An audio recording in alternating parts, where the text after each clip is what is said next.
सिसोदिया जी है, संजय जी हैं, सत्येंद्र जैन जी है और अब हमारे केजरीवाल जी हैं। क्या कोई भी सबूत इन लोगों को मिला? जेल में क्यों है? इसका सवाल तो ईडी और बीजेपी ज्यादा अच्छी तरह दे सकती है। और 4 जून का वह दिन होगा जब मोदी मुक्त भारत होगा। तो मोदी मुक्त भारत के लिए ये आप लाखों की करोड़ों की संख्या में ये भीड़ देख रहे हैं, ये भीड़ नहीं है, ये हुंकार है जनता की। 24 का चुनाव ये देश बचाने का चुनाव है, संविधान बचाने का चुनाव है, क्योंकि ये लड़ाई सिर्फ मोदी की नहीं है, देश बचाने की लड़ाई है ये।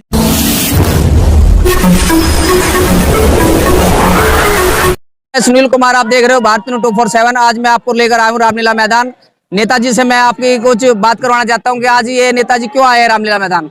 सर, आप क्यों आए हो यहाँ पे रामलीला मैदान, क्या मकसद है आपका? देखिए, केंद्रीय एजेंसियों का दुरुपयोग कर चाहे वो ईडी हो, सीबीआई हो, इनकम टैक्स हो, अंग्रेजी शासन की तरह न्याय की आवाज को दबाने की कोशिश की जा रही है।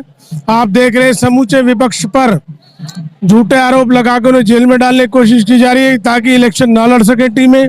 यही काम अंग्रेज करते थे, लेकिन अब सारा विपक्ष इकट्ठा है। हम डेमोक्रेसी को बचाने के लिए, न्याय की आवाज को उठाने के लिए हम आज मैदान में हैं।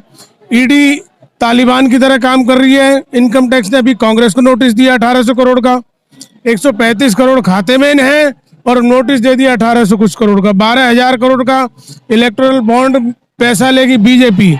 जिस आरोप में केजरीवाल बंद है, उस कंपनी से 55 करोड़ लेके उसके एमडी को बाहर किया हुआ है। तो स्वयं देख सकते हैं आज देश को जरूरत है कि डेमोक्रेसी को बचाने की, और हम सब मैदान में इसलिए आए।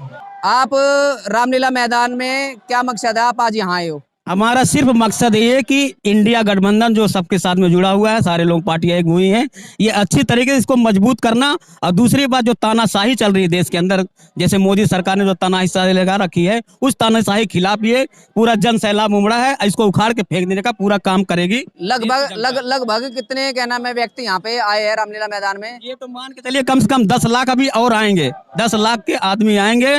और ये मैसेज पूरे देश के अंदर, लेकिन गोदी मीडिया इस चीज को नहीं दिखाएंगे। मैं समझता हूँ कि आपके माध्यम से ये जनता जरूर देखेगी और जनता इसका जवाब अब की बार मोदी सरकार को देगी, क्योंकि 2024 का चुनाव ये देश बचाने का चुनाव है, संविधान बचाने का चुनाव है, क्योंकि ये लड़ाई सिर्फ मोदी की नहीं है, देश बचाने की लड़ाई है। केजरीवाल जी ने क्या किया था, लेकिन उनको आरोप लगा करके जिस बंदे को इन्होंने बोला कि 10 करोड़ रुपया उन्होंने दिया, ठीक है ना, उसके बाद उसी को जो है अपने उसमें जो है लेकर के पार्टी में चंद उनको टिकट भी दे रहे हैं। तो ये कहाँ, ये क्या जनता नहीं देख रही है? ये सब देख रही है, ये जनता दे रही, इसका जवाब जनता देगी, ये आप पक्का मान लीजिए। जवाब इनको मिलने वाला दिल्ली में, खास करके मैं दिल्ली की बात कर रहा हूँ, दिल्ली में जो इंडिया गठबंधन है 7 के 7 सीट जीत रहा है।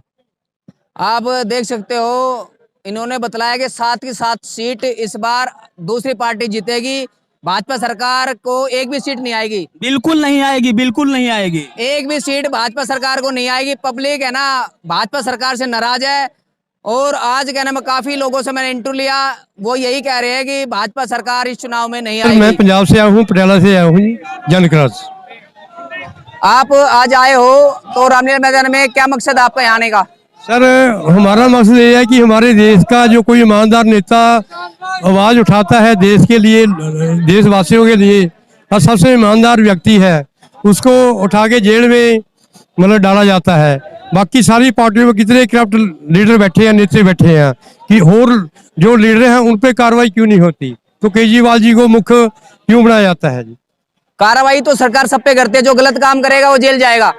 सर जी, कोई गलत काम की नहीं, कोई प्रूफ ही नहीं, बिना प्रूफ के उसको अंदर डाल दिया जी। हाँ जी, इनका ग्राफ गिरा 2-3 स्टेटों में। वो तो कोर्ट देखेगी क्या नाम सही है झूठ है, क्योंकि अगर प्रूफ नहीं होगा तो क्या नाम है FIR भी कैंसिल हो जाती है, और क्या नाम है अदालत देखती है झूठ और सच। उसके बाद ये क्या नाम है ईडी और सीबीआई ने अपने जो भी क्या नाम आरोप के वहाँ पे चार्जशीट दाखिल करी है, उसमें कोर्ट देखेगी सही है झूठ है। इसके बारे में क्या कहना चाहते हो आप? सर जी, हमें कोर्ट पे पूरा विश्वास है जी। कोर्ट ईमानदार आदमी है, केजरीवाल जी सही डिसीजन देंगे, क्योंकि ये सबसे ईमानदार व्यक्ति है, और जो कोर्ट का फैसला होगा वो हमें मान्य होगा, और कोर्ट बिल्कुल सही फैसला करेगी। आने का मेन मकसद ये है, ये सरकार जो है संविधान विरोधी है, न्यायालय विरोधी भी है, और जन विरोधी तो है ही है।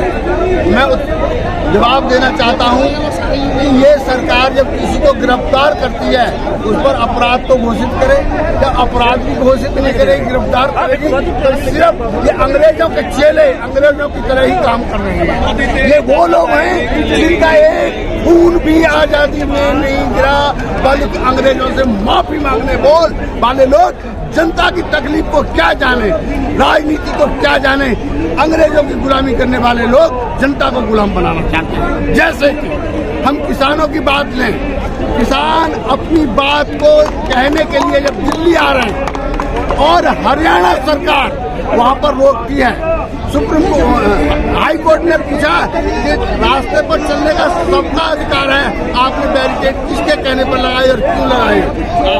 हरियाणा गवर्नमेंट के खिलाफ तो नहीं होगा। मौलिक अधिकार और मानव अधिकार जो है इसके बारे में क्या कहना चाहते हो? न्यायालय के ऊपर जो है सीधा जो है मोदी का हमला है न्यायालय पर। जब न्यायालय पर ये हमला हो जाएगा तो जनता की क्या बात है अपने आप को कर पाए। उन्होंने पूछा कि अपनी चुनी हुई सरकार से बात करने का हक है, दिल्ली जा रहे थे, हरियाणा नहीं जा रहे, आपने क्यों रोका? और सरकार का काम है कि अपनी जनता की बात को बुलाए और पूछे और समाधान करे। ये सरकार का काम नहीं है कि जनता की आवाज को सुनने के बजाय पुलिस द्वारा रोक दी जाए, पुलिस द्वारा उन पर हमला किया जाए। आतंकवादी सरकार में आतंकवादी सरकार आप पुलिस है, पुलिस पर आप आरोप लगा रहे हो, पुलिस जो कहना है आम आदमी पार्टी पुलिस पर आरोप नहीं लगा रहा, पुलिस को जो भेजने वाले, पुलिस तो बेचारी जिसकी जो आदेश हो, पुलिस को जो भेजने वाले उनकी बात कर रहा हूँ, पुलिस की बात नहीं कर रहा। पुलिस का काम है आम जनता की रक्षा करना, लेकिन अगर पुलिस कोई गलत वो कर रही तो आम जनता की रक्षा नहीं कर रही, बल्कि आम जनता पर सरकार द्वारा जुल्म किया जा रहा है। पुलिस अगर आपको परेशान कर रही है तो मैं आपको बता दूं, आप विजिलेंस में कंप्लेंट कर सकते हो, सीबीआई में कर सकते हो। सवाल वो नहीं है, सवाल ये सदुपयोग करना चाहिए। यहाँ आने का मकसद है, आज हम सब यहाँ पर इकट्ठा हुए हैं और मोदी जी से सिर्फ यही कहना चाहते हैं, जिस केजरीवाल को आपने अपनी ईडी के द्वारा इतना प्रताड़ित कर रहे हैं, वो केजरीवाल बहुत ईमानदार है, ये सभी जानते हैं। पूरी पब्लिक जनता, आज जो जनता यहाँ पर आई हुई है, सभी जानते हैं कि केजरीवाल जी 1 रुपए का हेर फेर नहीं कर सकते। आपने जिस रेड्डी के द्वारा ये इल्ज़ाम लगवाया है, ईडी ने जो ये इल्ज़ाम लगाया है कि 100 करोड़ का शराब घोटाले का, मैं उस पर यही कहना चाहती हूँ, जिस रेड्डी के द्वारा आपने जिस इल्ज़ाम के द्वारा उनको अरेस्ट किया है, पहले ये तो देखिए आपने क्या किया है। आपने उसी रेड्डी के द्वारा जो बॉन्ड लिया है, किस अपने उद्देश्य से लिया है, उसको चंदा कहो, पार्टी फंड कहो, बॉन्ड कहो या कुछ भी कहो, आपने लिया है। मैडम, आम आदमी पार्टी से किस पोस्ट पे हो और क्या नाम है, किस विधानसभा से हो आप? मैं मॉडल टाउन विधानसभा से हूँ और कमला नगर वार्ड 69 से पूर्व प्रत्याशी हूँ निगम पार्षद की।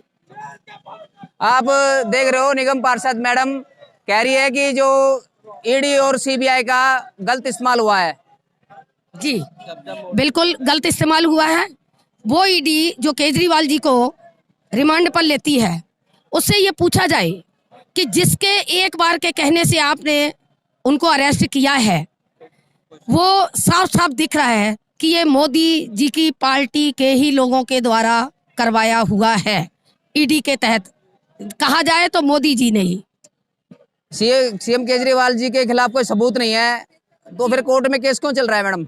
देखिए, मैं आपसे एक चीज पूछना चाहती हूँ। मनीष सिसोदिया जी है, संजय जी हैं, सतेंद्र जैन जी है और अब हमारे केजरीवाल जी हैं। क्या कोई भी सबूत इन लोगों को मिला? जेल में क्यों है? इसका सवाल तो ईडी और बीजेपी ज्यादा अच्छी तरह दे सकती है। इसमें कोर्ट में केस है, अगर किसी के खिलाफ कोई सबूत नहीं मिलता है तो उसमें एफआईआर कैंसिल करने की पावर हाई कोर्ट और सुप्रीम कोर्ट के पास है। निचली अदालतों के पास एफआईआर कैंसिल करने की पावर नहीं है। तो आप क्या कहना चाहते हो कि केजरीवाल साहब जी बरी होकर आएंगे? जी बिल्कुल बरी होकर आएंगे। उन्होंने कोई भी किसी भी तरह का कोई घोटाला नहीं हुआ है और ये तो ईडी आज तक नहीं बता पाई कि 1 रुपया भी किसी के पास बरामद हुआ है। कोई इल्जाम तो किसी पर भी कोई भी लगा दे, मैं खड़ी हूं, मैं आप पर लगा दूं, आप मुझ पर लगा दीजिए। इल्जाम का क्या है? ये बहुत ही अच्छी बात कही है कि आरोप लगाना आसान है, लेकिन उसको जो प्रूफ करना बहुत मुश्किल होता है। अगर कोई प्रूफ नहीं मिलेंगे तो सीएम केजरीवाल साहब जी क्या नाम है उसमें एफआईआर कैंसिल होकर हाईकोर्ट करेगी और बाहर आ जाएंगे जी। ये क्या नाम है उसमें मीडिया के माध्यम से मैं कहना चाहता हूं कि आज बीजेपी सरकार से मैंने काफी लोगों से इंटरव्यू लिया है, काफी लाख लोग आए यहाँ पे, तो सभी ये बीजेपी क्या नाम बुराई कर रहे हैं, भाजपा सरकार की बुराई कर रही है कि लोकसभा चुनाव में भाजपा सरकार नहीं आएगी। और कुछ कहना चाहते हो मैडम? देखिए, इस बार दिल्ली का माहौल बिल्कुल बदल गया है और यहाँ से अगर बीजेपी ये सोचे कि मैं जीत जाते हैं और ये 400 पार का और 500 पार का जो भी आंकड़ा दे रहे हैं, कुछ भी नहीं है। इस बार मोदी जी बिल्कुल नीचे ही जाएंगे केजरीवाल को अरेस्ट करने पर। आप क्या कहना चाहते हो जी? मैं चंद्रप्रकाश उपाध्याय आपके इस सोशल मीडिया के मंच के माध्यम से, आपके चैनल के माध्यम से मोदी जी को बताना चाहता हूं कि जो उनका नारा है 400 का पार, क्या वो अभी जनता से ऊपर हो गए हैं? क्या ये तानाशाही नहीं है? क्या ये लोकतंत्र की हत्या नहीं है? तो वो कैसे डिक्लेयर कर सकते हैं कि मैं 400 पार जीतूंगा? ये तो बिल्कुल सरासर अन्याय है। और आज ये भीड़ आप देख रहे हैं, ये उनके आज के उल्टी गिनती उनकी शुरू हो गई है और 4 जून का वह दिन होगा जब मोदी मुक्त भारत होगा। तो मोदी मुक्त भारत के लिए ये आप लाखों की करोड़ों की संख्या में ये भीड़ देख रहे हैं, ये भीड़ नहीं है, ये हुंकार है जनता की। ये जनता की आवाज है कि 4 जून को मोदी जी को भारत मुक्त कर देंगे। मोदी मुक्त भारत 4 जून को होगा। और ये जो लोकतंत्र की हत्या मोदी जी कर रहे हैं, आपके माध्यम से मैं बता देना चाहता हूं कि क्या वो भ्रष्टाचार नहीं कर रहे? उनका मकसद भ्रष्टाचार मुक्त भारत नहीं करना है, उनका मकसद अपने साथियों को बचाना है। वो 10-12 जो उनके साथी हैं सारे गुजराती हैं, जो यहाँ से लेकर के करोड़ों धन भारत का भाग गए विदेशों में, क्या उसको ला पाए? क्या हमारे जो करोड़ों भाई बहन हमारे युवा बेरोजगार हैं, क्या उनको रोजगार दिया मोदी जी ने? तो मोदी जी के माध्यम से। नमस्कार, आप देख रहे थे भारत न्यूज 247।